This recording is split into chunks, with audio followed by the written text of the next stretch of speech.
So like if I have one thing to suggest about a career or getting where you want to go, if you've decided you want to be a reporter, you either have to be good or you have to be persistent and lucky. And in terms of being persistent and lucky, it's really important to be persistent. You're listening to Journalists on Journalism, a weekly podcast brought to you by Stanford's graduate program in journalism.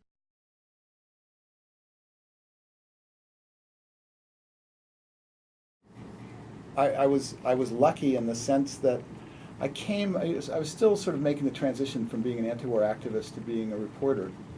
And I came down here, and there was a Quaker family who gave me $6,000 to sort of support my investigative journalism. And so at the end of 3 or 4 years, actually, it was 1981, I had this great set of clips, and people thought I knew what I was doing, when in fact I was making it up as I went along.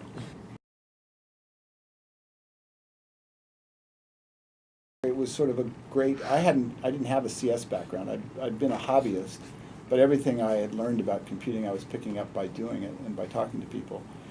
And so it was sort of my CS degree. I came in the next day, going back to sort of making my calls, and the Times got a call from somebody in the Boston area. But it didn't come to me.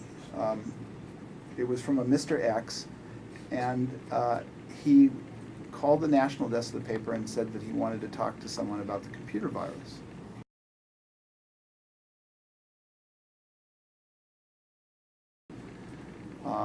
And because the national desk was the national desk, they referred him to the medical reporter of the New York Times.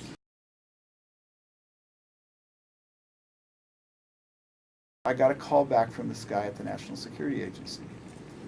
And I said, I think I know who wrote this program. And he said, who wrote it? And I stopped for a second and I said, well, I'm not going to tell you because you're the computer police. And so we went back and forth for 4 or 5 minutes. And the more I talked to him, the more I realized that he knew more about what happened than I knew. And I'm sort of trying, while we're on the phone, I'm trying to figure out how this is possible, this guy could. And so finally I gave up and I said, well, I think that the person who wrote the program is Robert Tappan Morris. And he said, you're correct. And this was great because I had a government official confirm my story. So I'm about to jump off the phone and I stopped for a second. I think, well, wait a minute, this is strange. Your name is the same as his name. He says, that's not strange at all, it's my son.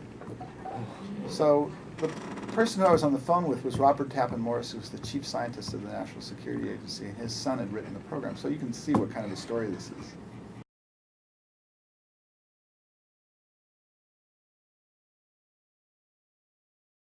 What's been so fun about covering Silicon Valley is the visionaries are always wrong.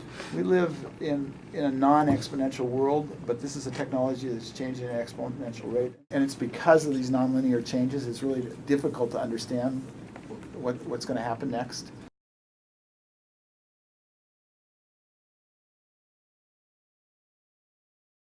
Reporters have different styles, which I've seen, and a lot of reporters are confrontational.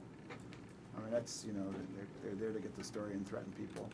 And I'm just not, my personality type is not a confrontational personality type. And, since I grew up worshiping Lincoln Steffens, who was very confrontational, you read the autobiography of Lincoln Steffens, I've always thought that was like a character flaw. But, you don't have it. So, for the most of my career, I've done my best reporting by just hanging out with technical people. It's sort of a Maoist approach to reporting, swim in the sea like a fish, which was really interesting. It was easy for me because I was a hobbyist.